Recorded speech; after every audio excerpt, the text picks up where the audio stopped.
So, good evening to everyone, ladies, gentlemen, cyber heroes, and cyber fans. Thank you again for just coming through and making time to be here today. And I have to say that today's webinar, we have an amazing and phenomenal guest. I've had him before on Friday Career Talks, on Cybersecurity Career Talks, and he's just been sharing his journey throughout the entire time. If you haven't been following him, he's just phenomenal in what he does. He's great at what he does, and from also his work ethic as well. It's something which speaks for him on the other side, and from my side as well. He's a phenomenal, husband from what I've seen, father as well, friend as well, and colleague. Unfortunately, I don't work with him, but we are good friends, me and him. But ladies and gentlemen, please help me welcome the amazing and phenomenal guest. So he's going to be sharing his journey. He's also going to be dropping a couple of nuggets in terms of the do's, the don'ts, how to get into the industry as well. And also is going to be sharing other things like skills which are needed as well, and what to look out for in this cybersecurity industry. And that's one thing that we obviously need to understand when coming into the industry, because there's so many and so much information that's being shared out there that sometimes it can overwhelm you as a human being when you trying to get do research on the information that you, or the career field that you're trying to get into as well. So yeah, and I have to say that we will be taking questions, so you can drop your questions while he's sharing his story, while he's also going to be sharing everything and all that. So you can drop your questions in the chat, and then after that, we also will be taking Q's and A's after he's obviously presented his story as well. Ladies and gentlemen, please help me welcome the phenomenal and awesome Thabani. Thabani, please welcome to to the webinar. Thanks, Mr. Fingers. Let me switch on my camera. Sanbona Ninjani. Apologies for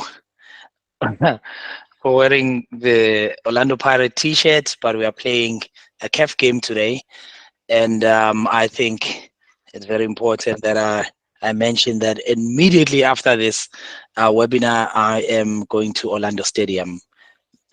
So yeah, I'm happy to spend the next few minutes with you guys, where we obviously going to be unpacking the GRC component of cybersecurity within the cybersecurity industry, and then we're happy to take questions from there.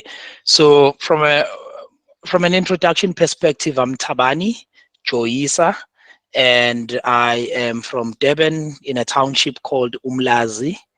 That's where I was born and raised, and I did my primary education and high school that side in Durban, Umlazi, and then I did my university undergraduate degree in the University of KwaZulu-Natal at Westville campus, where I did a Bachelor of Commerce in Information Systems and Technology, as well as my second major was Supply Chain Management. But I haven't done anything in my career that has to do with supply chain. So I think I just wanted to explore and make sure that I have options if IT doesn't work.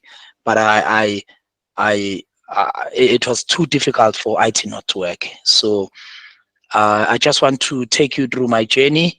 I currently have a Bachelor of Commerce Honors in Business Informatics from the University of South Africa, which is UNISA. So basically, I did my degree at UKZN and my honors, but I didn't finish my honors at UKZN. I got a job offer at Standard Bank, and I couldn't do my degree part-time at UKZN, so I had to basically look for another university that would allow me to do my status part-time. So I switched to UNISA. So I'm currently a Master of Commerce in Information Systems candidate at the University of the Witwatersrand, WITS University in Johannesburg. And I'm mentioning these because I just want to give you a bit of background in terms of who Thabani is. I'm not sure whether it's important to mention that I am a father and a husband. So two beautiful kids, uKhulubuse noNcebakazi, and my wife uNomfundo Masigane. So basically, my journey is as simple as the fact that I'm a guy that, you know, uh, loved computers from, I think, from around the year 2020, 2005, I think. My older brother, Colin Joyisa, had a Pentium 2 computer that had a Windows 98 running. And, you know, every time that computer crashed, we had to carry the CPU to another guy in another section, Mlazi, to reinstall the operating system for us. And it costed money, took time. We had to carry the big, heavy, you know, CPU. And from there, that's when we started to play around the computer itself, to play around and knowing each and every component from a hardware perspective in terms of what is the purpose of this hardware. You know, a floppy disk. At that time, we used to have floppy disk before, you know, these big storage devices that we have today. We used to have floppy disks that were like 5 MB or something like that. So we used to have those. And for me, it was fascinating to see this piece of equipment. It used to be a white computer, a screen with a back, you know, like those old TVs, and the tower that used to make noise when you put it, and a keyboard that was so stiff. And this was 2005. That's almost about 20 years from now, if you go back, about 19 or 20 years. So that's when this love for computers started. I just love the computers themselves. You know, you can play music, you could watch movies, you could do so many things. And then from there, I was studying at a high school in a township where they didn't have IT as a as a module or as a subject. So they had typing. So can you imagine? You now know a hard drive, and you now know how to install an operating system in in a computer, in terms of making sure that this is a slave, this is a master. So for those of you who know what the difference and why we have those things, and the RAMs and all those things. So you knew those things, you knew a motherboard, you knew the jumpers, you knew how to basically fix a broken computer. And then you go to school and you study how to type. They gave you, you know, a piece of paper. It was usually minutes. They were preparing us to be like secretaries, to be a PA. They would give you notes and you type those things, and they would give you instructions to say, make this thing to be Times New Roman, font size 12, italic this, underline this, bold this. That's the background. That's where I come from. And for me, that's how the love for computers was built. And I just wanted to know more beyond the software itself, beyond, you know, typing and taking minutes, because I felt like I didn't connect with that part of computers to take minutes for other people. I just wanted to know how this thing works, what makes this thing to work, what makes a Microsoft Office, if you click on that word icon to open Microsoft Word, what makes that thing, if you click on a PowerPoint, you know, icon to open slides for you to do slides, Microsoft Access and those things. And I was so good in Excel and all those things, formulas. That's where I started. Formulas, coding in Excel. So by the way, you can code in Excel. I was one of those students that would, you know, even teach, you know, our teachers basically, because they came with a textbook, Mina, because I was so fascinated about this thing. I did more than just a textbook. And for me, it was a passion. And sometimes I will correct the teacher, I will disagree with the textbook, you know, and when we do a test, uh, an exam or a test would be an hour. I'll finish it in 20 minutes and I'll get 100%. And the teacher will say, go sit there in the front, don't help anyone. So I was that child. I was that child that was an irritation to teachers that were not prepared, because I was quite, you know, advanced at the time. That was 2005. And then my love for computers grew, and we in 2006, in the high school that I went to, we had computer applications technology, which is CAT. So that's where we had CAT, and then I did computer applications technology. And from there, that's where I started to know about programming, to say, you know what, there's a software component of it, and the software seems to be driving this industry of computers. The hardware is there, but the software has, massive opportunities. And then I decided from there that I wanted to be an IT person. I didn't know what I wanted to be in IT, but I wanted to be in IT. And then when I did my matric, I had other selections that I made in my applications to universities. I remember that I applied for a diploma in IT at DUT. That was my first choice. My second choice was computer science at the University of KwaZulu-Natal. My third choice was Bachelor of Commerce, something in economics, because I loved economics as well, at the University of Zululand. So I didn't know there were other universities outside of Durban, outside of KwaZulu-Natal. I only thought that the world ends, in KZN. I didn't know there was UCT and WITS and UJ and all these other things. So I applied in KZN only. And then from there, I basically, got offers from universities because my grades were quite okay. I wasn't like the top student, but I wasn't like in the top 10 still. What happened there is that I got an offer from DUT to do a national diploma in IT, and I got a rejection from UKZN to do computer science because they said I didn't have physics. So I was doing commerce. And fortunately, they accepted me for a Bachelor of Commerce, for Bachelor of Commerce in accounting. So I was taken for BCom accounting at UKZN. They gave me a firm offer with NSFAS and RES and everything, on condition that my final results are meeting the entry requirements. And I'm mentioning this for a particular purpose, because people think that you need to do things in a certain way at a certain level for you to be successful in life. Although I don't think I'm successful, I think I've achieved substantially in my field. So basically, when they gave me an offer, I went back to my brother, who's older than me, Colin, who I asked him, should I go to DUT and do this national diploma in IT, or should I do a BCom at UKZN? And my brother was like, you know what? Because he finished matric in the year 2000. He knew the difference in universities, the rankings, and all these other things I didn't know about. He said to me, just go to UKZN, man. There's nothing wrong about DUT. It's quite a good institution. But if you have two offers from UKZN and DUT, take the UKZN offer. And this one comes with NSFAS, RES, and everything. And the other one, they just gave you a space to study. So I chose UKZN. I chose BCom. I did my BCom at UKZN. And when I was doing my BCom, I wanted to be an economist for some reason, because my class teacher from grade 10 to 12 was an economics teacher, and she influenced us to love economics. And I loved economics. I loved the theories, Adam Smith, John Maynard Keynes, and the likes. So I wanted to be an economist. And then I did economics until third year at UKZN Westville campus.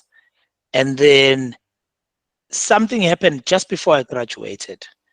I went and spoke to Mike Strauss, who was a lecturer at UKZN, and I asked him, because I know my background at home, I asked him, what are the chances for me to get employment with economics degree? He said to me, you need to have at least a master's degree for you to be an economist. I went back, changed the curriculum, and registered IT, Information Systems and Technology, as my major. I was doing IT when I was still at UKZ, and so I didn't drop IT. I was doing economics as first major and IT as second major. So what happened is that I just dropped economics and then I did IT. And I dropped economics completely, and I did supply chain management as a second major. So from there, it was an interesting journey. where I was able to then, change from wanting to be an economist to being an IT person. And then from there, Mike Strauss was right, because he landed my first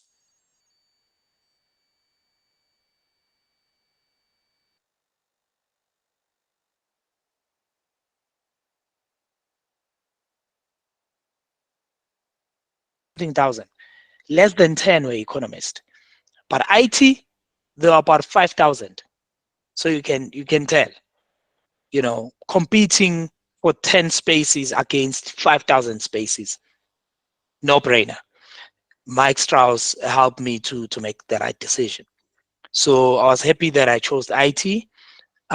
So I had a Bachelor of Commerce degree, and I was quite a busy student. I was in a part of SIFE, Students in Free Enterprise.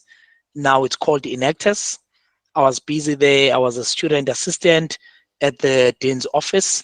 I was also a student assistant supervisor at the library. So at night, when the daytime staff knock off at 4, I'll be the guy in charge, with so obviously reporting to a permanent staff member there. Kulego Magwaza, shout out to him. He gave me a lot of advice, and he groomed me as a person that I am today. So from there, I was a busy student, as I'm saying. I was a student assistant supervisor. I'm responsible for the library from 4 until 11 before it closes. And then during the day, I was working as a student assistant in the dean's office. And I got exposure to, meet the vice chancellor. Sometimes I'll come in and sit in meetings where the vice chancellor and the dean of students are meeting the minister of higher education or the deputy minister. So I felt like my life was destined for great things at that time. And I was not wrong with that. So basically I was that busy. Um, and also Enactus shaped me. So I'm mentioning Enactus because if you are a university student, you must also consider being part of clubs and societies so that you make your degree or a diploma to be colorful, and explain what else did you do at university that will make you stand out, because everyone will graduate and have a degree or a diploma. But what makes that person to be, why must they hire you out of, you know, 10,000 people that have the similar degree as you? So yeah, I'm mentioning a lot of things, but I'm trying to make sure that I take you along and there's no ambiguity about how I ended up where I am. So now I've got a degree, Bachelor of Commerce. I was part of Enactus, and I was asked to participate in a breakfast discussion with the Premier of KZN at the time. It was Honorable Senzo Mchunu. He was still the Premier of KZN at the time, and we were reviewing 100 days in office for him. And we came with very tough questions. And we were live on SABC2 in on Morning Live. And that's where Standard Bank saw me. They saw me on TV. I didn't even apply for Standard Bank credit program. They saw me on TV. I was on SABC2, grilling the premier of the province. And then they phoned the university, tried to locate me, and they told me that the credit program was closed, but I must send my CV. I got in at Standard Bank. I joined the group IT credit program. Exciting, met very, very smart people there. Or Morare or Rapeling, who is a seasoned cybersecurity expert. I think he also shaped my thinking and made me to want to be the person that I am in cybersecurity. So I joined Standard Bank. I had a degree, and I was a university student doing my what you call my honors. So I was not going to finish it because I started my honors second semester. I told Standard Bank, they said, no issues, we'll take you, we want you. And I joined with a degree. Everyone in the grad program, I think it was only 2 of us who had a degree. The requirement to be part of the grad program was an honors degree. It was only 2 of us. They took about 21. It was only 2 of us that had a degree. The others had honors degree, and then I think one person had a master's. And I made it my personal mission to get a master's degree. Long story short, I went to Standard Bank. I rotated across different business, and I decided that I wanted to be in cybersecurity. And the reason why I wanted to be in cyber is because out of my honors that I did at UKZN, I did information security as a postgraduate module. And I fell in love with it because at UKZN, they would make you want to, to be a cybersecurity professional. They would ask you to sign a document to be an ethical hacker, and then they will ask you to hack one of the top 40 companies in the JSE, and bring information that is not in the public domain for you to get credit for that module. So it was an exciting exercise for me. So I did that. I think I hacked ShopRite, and it was exciting. But we had a paper that if you get caught, you're not gonna go to jail. There's this paper that says you are doing your school assignment, and you are not allowed to do things like your denial of service, distributed denial of service, because you can't bring the system down. But you must discover information that is not public information, and just bring it there and bring some of the vulnerability. So I use I think a lot of scans tools, quality scans, and Nmap. I think it was Nmap at the time. So I used a lot of tools to gather the information and present it for me to graduate. So from there, I decided that at a postgraduate level, I had exposure to cybersecurity. There's nothing else, so I want to go to cyber. And then they said to us, cybersecurity is a niche of IT. It's like specializing. You can't start as a cybersecurity specialist. That's what they told us when we joined. They said to us, look, you start as a general.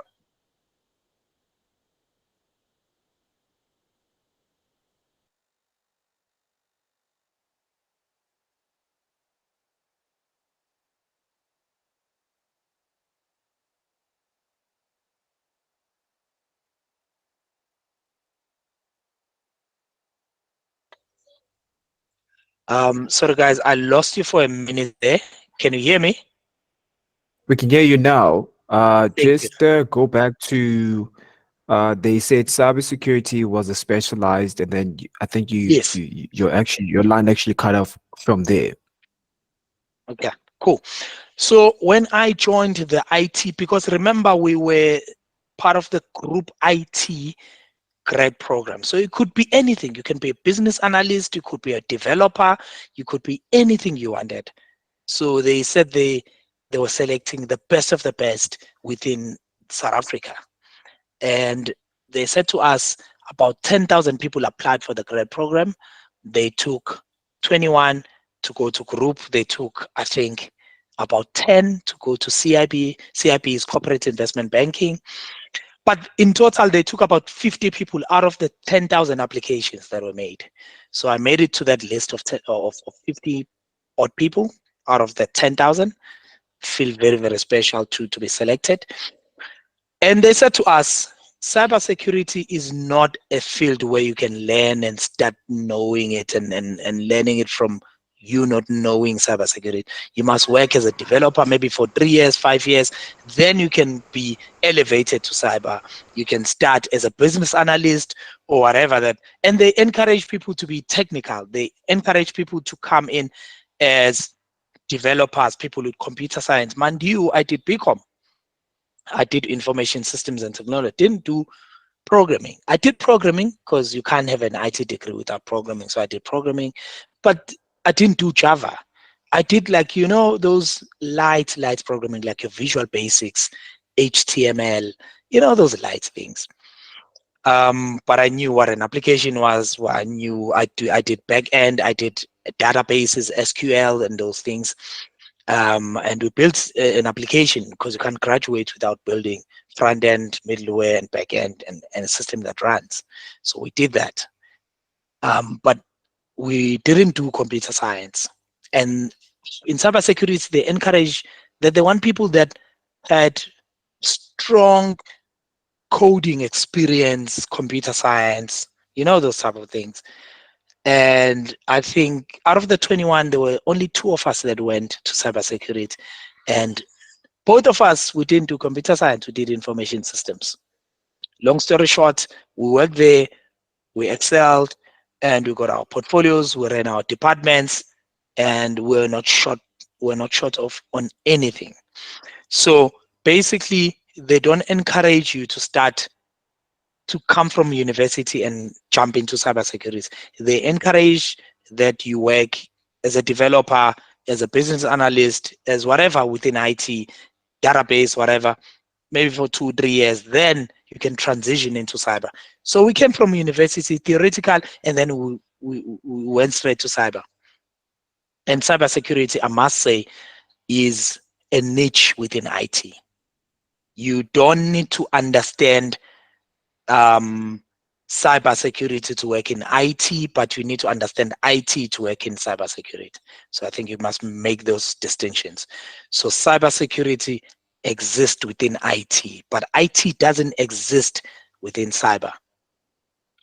I hope that's clear. So I worked there about three years as an IT security officer for Standard Bank. Standard Bank had about 200 cybersecurity specialists working there, massive department, because it's the biggest bank in Africa by assets and these other metrics they use to measure themselves. So they had about 200 people that had the same thing that I had, and then from there we transitioned into IT risk, because I naturally saw that, you know, you need to make this decision very early in your career, whether you want to go to the technical side of cyber or you want to go to a less technical side of cyber. But it doesn't mean if you go to the less technical side of cyber, you need to ignore and not know anything about the technical side of cyber. So basically what happened there is that I decided to focus on the governance side of cybersecurity. That's why we're here today. So I did the governance, risk, and compliance side of it, because it's very important, because governance helps us to, define the parameters in terms of what can we do, what are we allowed to do, and then the risk component of it helps us understand what can we do, how can we achieve our business objectives and staying within the risk appetite of the business. If we want to make 100 rands a day, we can't say that in doing so, if we are allowed to do anything, including robbing people to make that 100 rands. So there are rules and regulations that, that tells us what we can do and what we can't do. And then the compliance side of it looks at the laws around the industry in which we operate, like your banking sector. What are we allowed to do for us not to lose our banking license? So basically, I've been working in the GRC side of cyber for the last 7 years or so. I've worked at Standard Bank as an IT risk manager, and I've worked at FNB as an IT risk manager, and I'm currently the head of IT risk for Vitality. Vitality is a wellness program within Discovery, and it is, a program that helps people to live better and and achieve their goals, so that they don't get sick and things like that. We reward you for healthy living and stuff. So yeah, so basically that's what we do.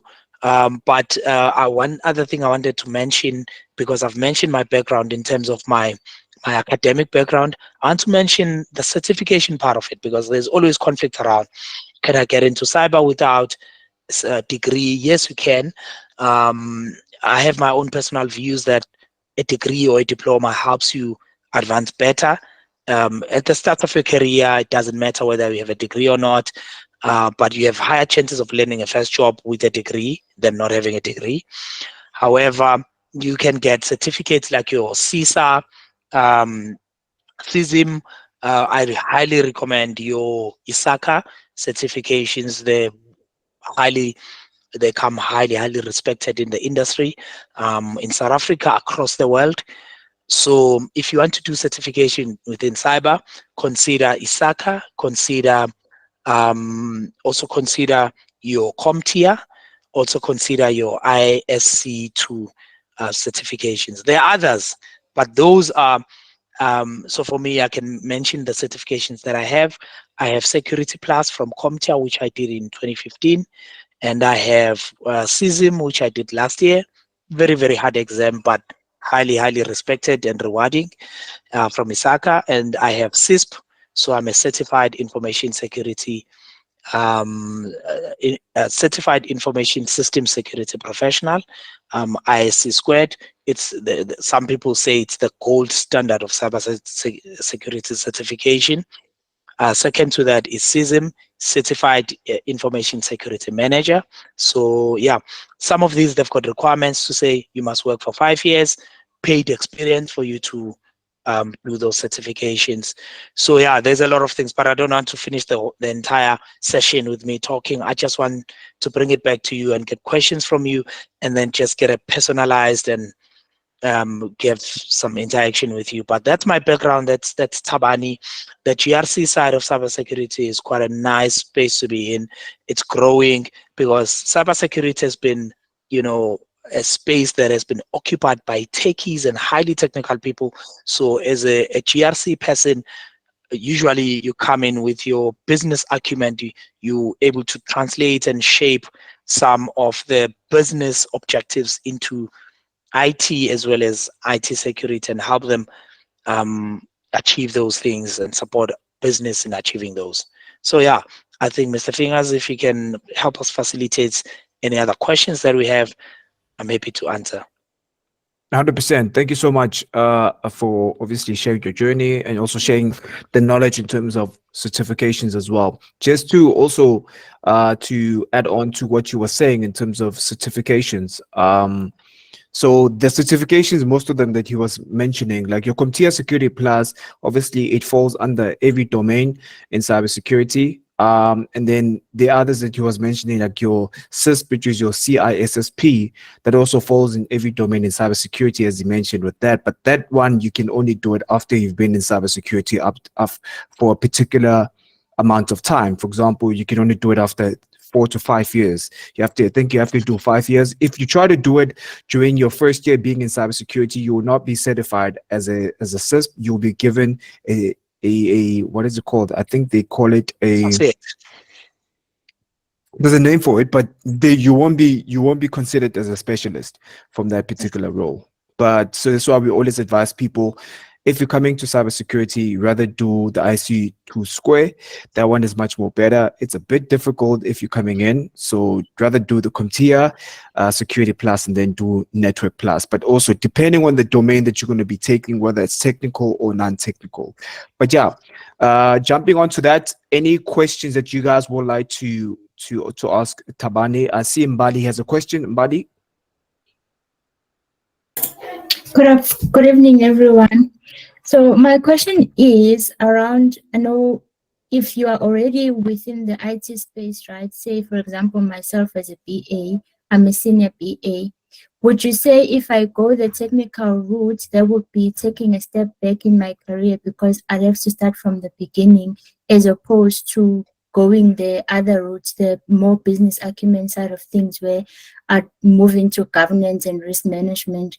Because the fear that I have, I'm keen in exploring, you know, the cybersecurity niche, as you call it, or the domain, but I just fear that which route would actually take me back as opposed to pushing me forward into more senior role or management or leadership role, because I wouldn't want to go back and I wouldn't want to get a salary cut. I think that's the biggest thing for me.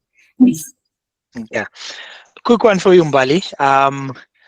Thanks for the question. I think looking at your experience, looking at what you've done, as a business analyst, if you want to jump to cybersecurity, I would recommend that you are more likely a GRC person as a business analyst. That's where I must start. If you want to be a techie, you can still be a techie. So you need to, you know, infuse yourself in things like your pen test and all these other things, your SOC, and those domains. they're really not too kind for business analysts. You can do it. Anything is possible, but you're gonna need more efforts, more energy for you to succeed in that space. So I also believe that success follows passion. Look at what we're passionate about, and then follow that. I would recommend that you consider the GRC side of cyber, as opposed to going to SOC or going to pen testing. Those are highly technical spaces. And yeah, so just look at the entry level certificates, like you're certified in cybersecurity, your CompTIA, Security Plus, N Plus, those, and then you can transition into a fully fledged cybersecurity professional. I hope I answered the question.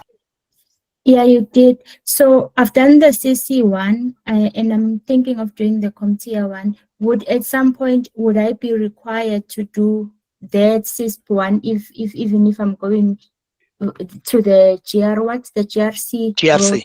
So Yes. the governance, risk and compliance section of cyber is highly flexible. So you can have CISM if you don't want to do CISP. You can have CISM. You can have CGET. There's a number of certifications that you can do. You don't have to do CISP because CISP can be quite challenging for some people. So it's not a requirement. It's just a gold standard that, when you, in the profession of cybersecurity, if one says I've got CISP, certain questions you shouldn't ask in an interview. Like when someone says I'm a chartered accountant in an interview, you shouldn't be asking them about debit and credit, what it means, what's the difference, because you must place faith and reliance in the profession and the process they've went through. So CISP gives you that, CISM gives you that, CISA gives you that. So those three certifications I've mentioned, for you to be considered an expert within GRC, you must consider maybe those four: CISP, CISM, CGET, and which one did I not mention? CISP, CISM, CISP, CISM, CISA, and CGET. Maybe one of those four, I can tell you. If you have one of those, you should be considered an expert within the GRC or particularly the cybersecurity domain and industry. 100%, man. Thank you so much. Thank you so much, Mbali, for that beautiful question. So we'll be taking more questions. Anybody else has a question on that for Thabani? I think Guanele has a question. There we go. Yes. Yeah, I think Hi, if I... gentlemen. Okay, Yes, Guanele, yes. And then after I see the next question, I'll go Okay. to Falifia. Yeah, Guanele. Awesome. Guys, no, firstly, thank you so much. I think this is quite informative. I have maybe a personal question and then I think a general question for everyone, just for everyone else so we can have info. I am from an internal audit space, so when I hear GRC, I get excited. And I'm also interested in cyber because everyone is talking AI and cybersecurity. And there was actually, I attended a conference last week, and there was an interesting stat to say that I think in the United States, they lose about 300,000 per second, $300,000 per second due to cybercrime. Some of the stats that we're looking at as auditors. But Wow. for it's just an interesting stat. But from my side, I'm from an internal audit space, and I am looking to move towards cybersecurity and IT. And one of the courses or exams that I wanted to sit for is CISA. But I just wanted to understand, maybe if you can break down, what does CISA look like? Is it something that has elements of cyber security? Is it something that's got elements of IT? Is it maybe data analytics as well? So maybe some more info around that. And then maybe what route can one follow to become a cybersecurity specialist or analyst? Then the second one I think is for everyone to say, if I have zero experience in any sort of assurance or IT space, how do I then move into cybersecurity? What path can I follow? And I know there's many different um, things that one can do, but what would be the best to do right now, taking into account time as well, and obviously the scarcity. So the sooner you get in, the better, because you can then become an industry leader in that space. So yeah, those are my Yeah. two questions. Thank you. So you help me refresh. But the first one is about CISA. How does CISA look like? CISA is certified information. I think it's information systems auditor or something like that. But basically, this is the gold standard of IT audits, cybersecurity audits. So if someone has CISA, there's nothing beyond CISA within the IT audit. So if you have that, there's no certification in the world that's better than CISA in IT audit. So CISA is made up of 5 domains. The first domain is the information systems auditing process. So they look at what's the process of doing an IT audit. And then the next part, domain 2, looks at the governance and management of IT. So they look at how is IT being governed. Because for you to be able to audit a particular domain, you need to understand how it should be working in a perfect world. Then you assess it against those standards. And then domain 3 looks at information systems acquisition, development, and implementation. Domain 4 looks at information systems operation and business resilience. And domain 5 looks at protection of information assets. So CISA is quite a broad, certification, which I've had. I haven't sat for the exam, but I've got friends actually in my house here. I've got a friend who's the head of internal audit for Exaro, is sitting in my dining now, and I've got a Awesome. friend also sitting in my at my house here in my dining. I'm in my room. Another guy who's the head of IT risk for FNB. So, so these guys have CISAs. So they Sure. say it's a challenging exam, but once you have it, it's quite rewarding. And I'm quite happy to announce that we've got the president of ISACA in this call joining us, Kenneth. He is part of us here. He's the president of ISACA. He also has CISA. So guys, this is a very, very important call. So yeah, for me, I would say that go for CISA. For you to get the necessary exposure and experience for you to sit for the exam. You need to obviously have the experience in audit. I think you need to have a stronger experience in audit. For you, Guanele, it will work well because you've got a strong background in audit. Then you're just laying over IT/cybersecurity. So I think it will work well. I can't remember the second question. The second question was more around if I've got zero experience either in audit or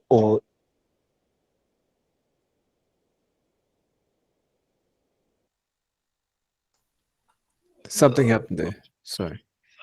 Yeah. sorry, So if I think I got zero muted. experience in audits and cyber. Yes. No, I was saying if you've got zero experience in audit or IT, how do you get to IT. the what's the pathway or the map towards cyber? Okay, the nice thing about cybersecurity is that /IT is that you don't have to have a background in IT to work in IT. To work in cyber, you don't need a background in cyber. One thing I've seen is that cybersecurity/IT is quite a flexible domain. It's a flexible industry. Me joining, interesting thing is that my first line manager in IT security was a theologist. So he had a degree to preach the gospel. You know, he studied the Bible. He went to a Bible school. He had a degree in being the preacher, but he was my first line manager. He knew cybersecurity like he knew himself. So you must have a willingness to learn, long life learning. You must be willing to learn. You can go to YouTube, you can go to Udemy, you can go to a number of platforms, learn about COPIT, learn about basics, frameworks and all those things. It will help you. You don't need to have an IT degree. A degree in anything is helpful. You don't need an IT degree. And then everything else is free of charge in the internet. You just need to have internet connectivity. Thank you, sir. Thank you so much. 100%. Next question, we're going to go to Koketo. Koketso. Hi, thank you so much. I almost feel like you answered my question there when you were telling me about your line manager, because my question was just maybe things to know and to consider. So I work in health and I haven't been to school in about 10 years or so. And in the past 3 or 4 years, I would say I've been fully self-employed. So the whole concept of interviews and CVs and all of that kind of took a back seat because of the kind of field that I'm at and also the position that I hold in my private practice. And now looking to make a career change in the next year. So I'm about to start the whole cybersecurity journey as of September. And I think my biggest thing that I've been wondering is, as somebody who has been working for about 10 years or so and making a career change, coming from a very foreign field, what are things to consider, and perhaps some of the unspoken things about this journey that someone who is entering would need to know, especially as a career change. Yeah. Thank you, Koketo. I think your question is a question that a number of people have, to say if you have zero experience in cyber, coming from an industry that, if you look at it, is not related to cybersecurity in any way or shape or form, how can I join cybersecurity? So I would say that cybersecurity is about the protection of information. Where there's information, we need to protect it. So each and every field requires some form of protection of secrets around the trade secrets or customer information, or whatever that they need to protect. So, for example, I work for a medical aid company. So someone with a background in health joining my team would be something amazing, because you understand the sensitivity of the information, and also you can help us make sure that the information is protected with the right level of controls based on its sensitivity, so even if you take a doctor, a medical doctor, a nurse, or you bring them to cybersecurity, they're going to give us insights about how do we protect information in that space. They've got intimate knowledge about the industry. They just overlay security on top of it. You take someone from accounting, someone who says, I'm an accountant, I'm a finance person. How do I make contribution into cyber? Well, we use payment systems. How do you protect payment systems? As someone who just only knows cyber, you're not as useful as someone who knows cyber and something else. It helps for you to know cyber and something else, so that you can basically bring meaningful contribution into the table. So cyber is not a standalone industry or sector or function. So you just need to understand, how can I be a niche within my industry? And I can recommend that you start by certified in cybersecurity. Start there. It's a free certificate.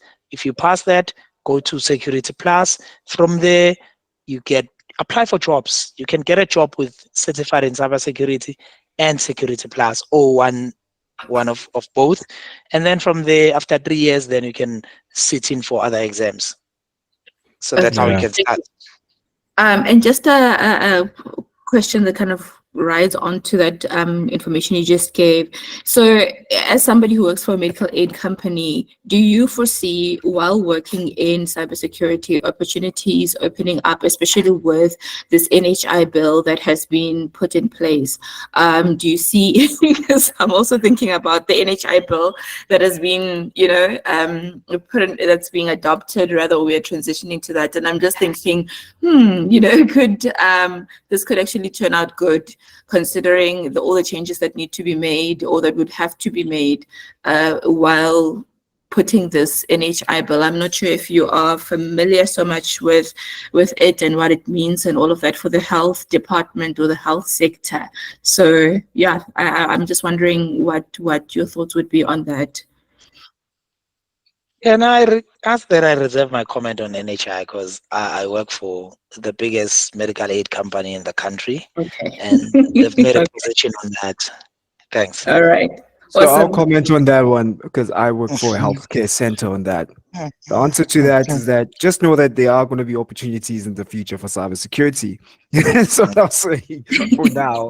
Thank you, That's Mr. all I'll Fingers. say. That's all I'll say for now. And also, just to encourage other people as well, and people who are here as well, it's that to answer one of your questions, just to add on to what Thabani was saying, is that it is possible to transition from obviously from a different career field to come into from cybersecurity. I myself transitioned from being in the media space to working in cybersecurity. So nothing is impossible. What I always say and encourage people is that whatever career field you come from, your skills are still needed in cybersecurity. You just have to find a particular career field which your skills will add on to whatever you're going to be doing in cybersecurity. Because, for example, great examples that this is just an example again.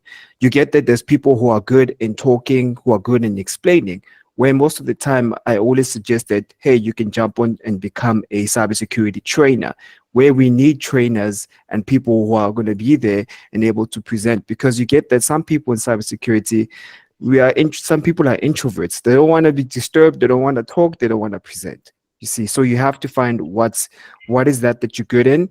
But obviously, that takes a bit of time when you're working in cybersecurity. But it's all about the love and the career field. But you will notice once you're inside. Cool. Thank you so The much. next, no problem. Then next person is Philadelphia. If I don't know if I'm pronouncing your name correctly. Dekiso. Yes, Yeah. So it's Philadelphia. Thanks, Jay. Philadelphia. I think, yeah, this was quite insightful. Thabani, I'm in a similar role as yours, head of tech and cyber risk at one of the banks. So, my question to you is, what do you think, envisioning into 2025 would be the top three cyber risks that we need to be on a lookout for in this particular field? Thank you, Philadelphia. I need to bring in my what you call Toastmasters skills on thinking on my feet on this one. I think because I've had a privilege to have a seat at the board of um, the company I work for. So I sit in the IT board, and last week I presented my top 8 IT risks. So I'm just going to share 3 of those with you. So obviously, I think the first one would be the generative AI. So a lot of companies have their own IP, and they want to leverage of artificial intelligence to, you know, um, to help them, be better, compete with their competition. So there's an opportunity for them to manage that AI risk, because AI, sometimes you can feed in your processes into AI, and then someone searches something, and then your result shows up somewhere else, and you've paid money to research about these things, and you just overlaid AI into your processes, and then AI is just sharing your information with the whole world. So generative AI is one of my top 3 risks. And then the traditional one would be cybersecurity breaches and incident response. So this one will always be in my top 3 risks. Actually, it's my number 1 risk, and then generative AI is my number 2. So, looking at human element in managing their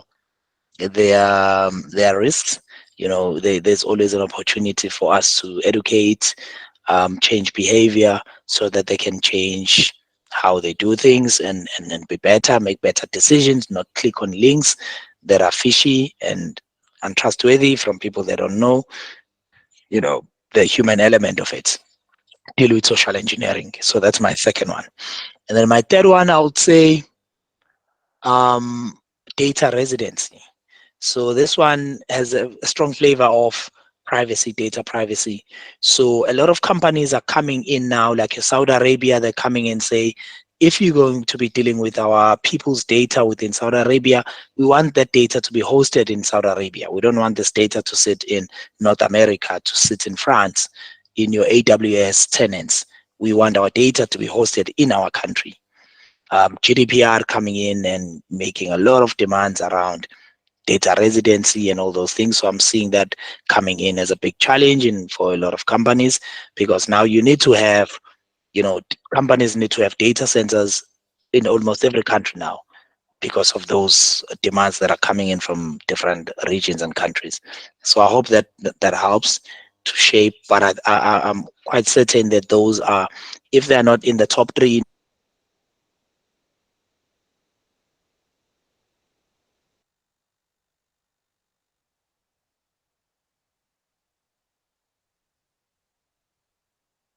I think we lost Thabani there for a minute. Oh. Yeah. Welcome back. Yeah. Was I offline or? Yeah, just for 2 seconds. Yeah, 100%. But that was Did actually a great question. Did you get the answers right in terms of my top 3? I did. Thanks, Thabani. I think it would be interesting to unpack this a little bit more with you, but yeah, we will arrange. Thank you. 100%. That was actually a great question. You can check me on LinkedIn, then we can conclude the conversation. Yeah, we already connected there, so thanks. Thank you. Okay. 100%. And then we've got 2 more questions. Then we have Brian and Nati. So I'm going to take Brian. Brian. Good evening, colleagues. Thank you so much, Thabani, for sharing your journey with us. Quite interesting. I also do come from a background of enterprise risk management. Actually, started my career at National Department of Sports, Arts and Culture. And then I later went into management consulting, and currently I'm a business analyst. So I've always been looking to find a way back into risk. And now when I saw governance, risk and compliance, I actually got quite interested and excited. So, and I think you did address quite a number of my concerns. The only thing is, I think there's one colleague here that mentioned opportunities, perhaps even at entry level within the cybersecurity, especially in GRC, without necessarily then having to, take the salary card and perhaps even down grading in terms of career progression, So I don't know perhaps what advice you would give in that sense. So for me, I think depending on the size of your company, it's quite a possibility that when you switch over not only to cybersecurity, any career. So for example, I'm a cybersecurity person. If I were to go to finance, I can't go in as the head of finance, head of the department. I will have to start in as a finance analyst or something like that. However, I can make very calculated moves for me to. So what I've seen, this is what I've seen. The senior you get, it's easier for you to switch over careers without really needing to start from scratch. You don't need to start from the bottom. I've seen people moving from vendor management to finance, from finance to vendor management, and finance to cybersecurity, and they didn't have to start from scratch. So I think you need also to look at other things that you need to do, like building relationships, networking, secondments, things like that. You can let's say you're a finance manager, and you're earning 100 rands, and for you to move into a junior cybersecurity role, you'll earn 60 rands. You can't afford to take a 40 rand cut. What you need to do there, you need to ask your manager within finance to second you into a cybersecurity role, so you maintain your salary but get exposure into cybersecurity. Then go aggressively on the certifications, and then in that sense, you keep best of both worlds. Find a way. I think at a senior level, you just need to have good relationships with people, and you just need to transition at that top layer. Don't go down. Secondments, assignments like that will help you to be able to transition. Thank you so much. I already started networking. I sent you a LinkedIn request, by the way. Okay, let me do that. Yeah. Give me a second. All Cool. right. Thanks a lot. Cool. And then we have Cool. next Thank you. question, which is from Nati. Nati, Hi guys. First of all, I just wanted to say thank you for this informative session.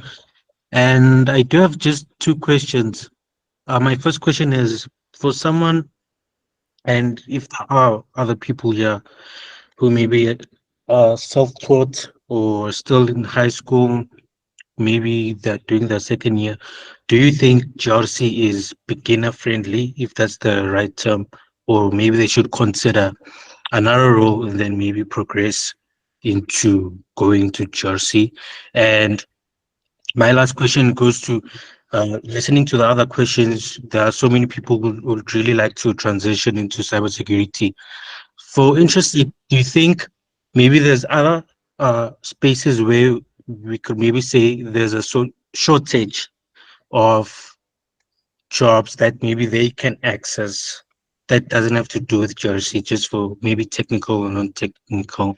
And it goes also to Mr. Fingers and Tekiso, because there are maybe a few more people here who have vast experience in the cybersecurity space. Thank you. Okay, sorry. I'll try to answer, and then if I miss anything, you let me know. So GRC is the most friendly space to start in within cybersecurity. The others are quite steep. I can say that with confidence, because you can just understand the business and then understand cybersecurity, and then you can transition. But for you to understand encryption, cryptography, that's another side of cybersecurity you don't want to start with. So for me, I would recommend that you start with the GRC if you're coming straight from university. So that's what I did. So when I joined Standard Bank, I joined in as an ISO. ISO is Information Security Officer. So you are the guy that face off to business. So I was the link connecting cybersecurity to business. So I come in to my business. My business says, we want to achieve ABC, and this is what we want to do. And then I take that, I come back, interpret it, sit with my security engineering team, the technical side of cyber, and say, how can we enable these guys to achieve this thing within these parameters? You know, they want someone in another country to be able to do A, B, and C, and they're going to overlay particular controls to make that possible. So for me, it was easy for me to translate, narrate the technical part of cyber into business people, and then also take what business says and bring it to cybersecurity professionals and explain to them what business want. So I was basically the link, because I did commerce and I was just in between. So for me, I would say GRC is the best place to start. The second part of the question was about, can you remind me, sorry? The second part of the question was regarding jobs that you think there's a huge shortage of in the cybersecurity space, and maybe people could look at that's not within GRC. Okay, so that's what maybe Mr. Fingers will also add in on this. So cybersecurity as an industry is quite behind. So in terms of like the numbers, there's the shortage of qualified people. So as I was saying, I'm one of the less than 500 people with CISP in the country. One of the 6,000 people with CISM in the country. So we have very, very big spaces. And I can't imagine if you go to the highly technical side of it, like your offensive security part of cybersecurity, there's actually no one. It's just few guys holding the flag. So you as a pen tester, there's shortage of pen testers. We hire pen testers from Israel, from a number of other countries, because we don't have pen testers sufficient. We don't have enough pen testers in the country. So there's a lot of other teams, other companies, they outsource the entire SOC department into another country, into another company, because they don't have internal capacity. So there's massive opportunities there, and I think Mr. Fingers can add on to that. 100%. Yes, there's a huge skill gap that we have currently in cybersecurity. So I'll speak on the technical side of things because I'm in the technical side of cybersecurity. There's a huge skill gap that we have where, for example, and we have people in on our side. So I'll just speak, for example, for my experience and what I've seen. So I've worked in the SOC before. I work currently with the SOC. I've moved away from the SOC, but I work currently with the SOC. I've built the SOC now currently where I work. And over the times that I've worked in cybersecurity, I've noticed that the SOC itself, not the SOC itself, the technical side of cybersecurity is that we lack a lot of people which have the skills. A lot of people, they've got this myth that you need to collect certifications when you come into the technical side, and then you would think you know the job, but you don't know the job until you have the skills. So you have to build the skills by, for example, not only you reading, but also learning about how to use a particular tool. Why do we use that tool? Learning about the different attack methods as well. That's very important, you know, and how you can protect the company going forward as well, because you will be tested, for example, in an interview. So the best place also to start out and to get more knowledge about certain things in cybersecurity, you can start off with obviously SOC 1, which is SOC 1, it is the best place to start in, which is level 1, which is mostly a great place to start in, and then you can start growing your career in there. Most people start in, before they get into the SOC, they mostly start working in help desk, which is also a great place to start getting into cybersecurity, which is more on the IT side of things, but it does a bit of cybersecurity, but it's mostly they do a lot of Active Directory stuff. You know, some people do servers as well. Some people do system admins as well, but it's most of the time you can transition from that to get into cybersecurity. So what I always say is that you have to play it smart when you're coming into cybersecurity, because you get that everybody's trying to run in the same domain. For example, as I mentioned, that there's two domains, there's technical and non-technical. So if, for example, you want to get in, you want to become an ethical hacker. So in order for you to become an ethical hacker and to be hired as an ethical hacker, you have to play it very smart. Start working in the SOC so you can understand, again, the different metrics, so you can understand how to investigate. So it gives you the much more skill that you need for you to become that ethical hacker, because you know how the groundwork works and you know how the SOC team thinks. So it's easy for you to infiltrate an environment and also bringing back a report to the team in terms of, okay, guys, this is what you need to do to improve going forward and all these things. So yeah, I hope I answered your question there as well. Cool. Sorry, guys, apologies. I have had another prior commitment. So can we take the last maybe 2 hands? And then obviously we have these sessions once a month, and then we can continue with it. Apologies for me rushing you on this. No problem. So we will take Ashley. Yeah, question. Ashley, So and then Ashley. and then yeah. All right, good evening. All right, good evening, guys. Good evening, Nuvi. On that one, about SOC analyst, Ms. Fingers, which are the primary certifications that I need to be a SOC analyst? Is it okay? Is it really necessary to take CISSP, or I'm good to go with SEC Plus, CC, and Network Plus? Which one not to go? Which one to go for? 100%. So if you're going to work in the SOC, so there's CISP. The CISP is a high certificate. So you have to be in cybersecurity. You have to already spend 5 years in cybersecurity, because they will ask you about the 5 domains in cybersecurity. So that's for senior people. So I would suggest that start small, start with Security Plus, and then go with Networking Plus. But I always suggest that start with Network Plus first, then jump on to Security Plus. Reason why I said Network Plus is because networking in cybersecurity is the backbone of cybersecurity. Once you understand how systems and data moves around, it's easy for you to understand that, okay, now I need to learn how to protect that data coming into systems and moving from the infrastructure side and going to the client side. Now you have to understand, okay, how do I protect that data? This is where you choose, this is where you have to do the Security Plus. Now with the Security Plus, it will help you to understand, how do I protect data going forward? How do I protect the client infrastructure environment? All these things. So get a Security Plus and a Network Plus. And then from there, I would say, get yourself a laptop or computer, spin up a lab and play around with different, malwares and play around with different logs as well. If, for example, you don't have a computer or you can't spin up a lab in your house, that's fine. You can check out websites like Let's Defend. They have great CTFs as well, which you can play around and see in terms of how does the SOC environment look like, and you can play around with that. So what I always suggest is that take screenshots of your work and then put it aside and learn how to document your work. So at the end of the day, you can show recruiters what you're doing and start posting your work on LinkedIn as well.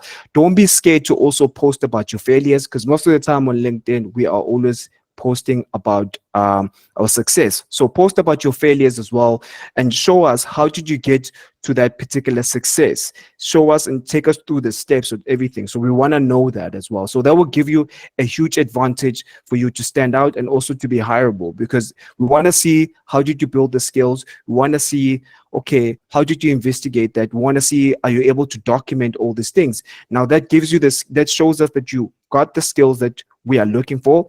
It shows us that you are compatible, and it shows us that, hey, this person is the right person that we can get. Let's have a conversation with this person and hear if they are suitable for our particular company. So yeah. All right, some answer. Thank you very much. 100%. Mihlali, maybe let's take you as the last person. Sure.